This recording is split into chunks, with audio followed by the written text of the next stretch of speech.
সুপ্রিয় দর্শক আসসালামু আলাইকুম। আজকে আমি মাত্র 5 মিনিটে ময়দা, ডিম আর দুধ দিয়ে নরম তুলতুলে ইউনিক ডিমের পিঠা রেসিপি শেয়ার করব। এই অসম্ভব মজাদার ডিমের পিঠাগুলো দেখতে যেমন সুন্দর, তৈরি করাও খুবই সহজ। বিকেলের নাস্তা কিংবা অতিথি আপ্যায়নে ঝটপট এই পিঠাগুলো তৈরি করতে পারেন। পরিবারের ছোট থেকে বড় সকলে ভীষণ পছন্দ করবে এই ডিমের পিঠাগুলো। আশা করব প্রতিদিনের মতো আমার আজকের রেসিপিও আপনাদের কাছে ভালো লাগবে আর সহজ লাগবে। ডিমের পিঠা তৈরি করার জন্য প্রথমে একটি মিক্সিং বোলে নিয়ে নেব স্বাভাবিক তাপমাত্রায় থাকা দুটি ডিম। ডিম যদি ফ্রিজে থাকে তাহলে আধা ঘন্টা আগে বের করে নিতে হবে। দিয়ে দেব 1/3 কাপ চিনি, হাফ চা চামচেরও কম লবণ। এখন একটি হ্যান্ড উইক্সের সাহায্যে সবগুলো উপকরণ একসাথে খুব ভালোভাবে মিশিয়ে নিতে হবে। এই পর্যায়ে মেশানো হয়ে গেছে। এখন এর মধ্যে দিয়ে দেব একটি চালনিতে দিয়ে দেব 1 কাপ ময়দা। আপনারা চাইলে ময়দার পরিবর্তে আটাও দিতে পারেন। দিয়ে দেব হাফ চা চামচ বেকিং পাউডার। এখন সবগুলো উপকরণ চেলে নেব।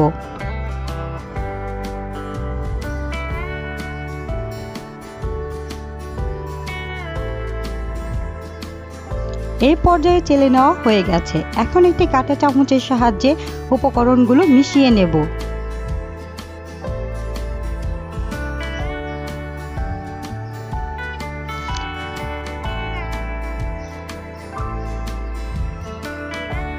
মিশ্রণটি মেশানো হয়ে গেছে। এখন এর মধ্যে দিয়ে দেব হাফ কাপ তরল দুধ। দুধটাকে আমি আগে থেকে জাল করে ঠান্ডা করে নিয়েছি। হাফ কাপ দুধ আমি একসাথে দিয়ে দেব না, একটু একটু করে দিয়ে খুব ভালোভাবে মিশিয়ে নেব।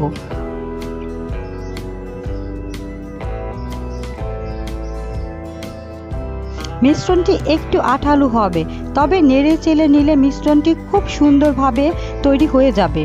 এই পর্যায়ে আমার ব্যাটারটি তৈরি হয়ে গেছে। এখন চুলায় চলে যাব পিঠাগুলো ভাজতে। চুলায় প্যানে আমি আগে থেকেই তেল গরম করে নিয়েছি। এখন এরকম একটি চামচের সাহায্যে পিঠাগুলো তেলের মধ্যে দিয়ে দিচ্ছি।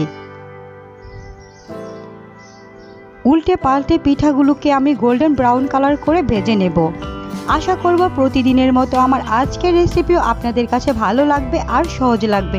যদি আমার রেসিপি ভালো লেগে থাকে তাহলে অবশ্যই আমার চ্যানেলটি সাবস্ক্রাইব করে রাখবেন আরও নতুন নতুন ভিডিও দেখার জন্য।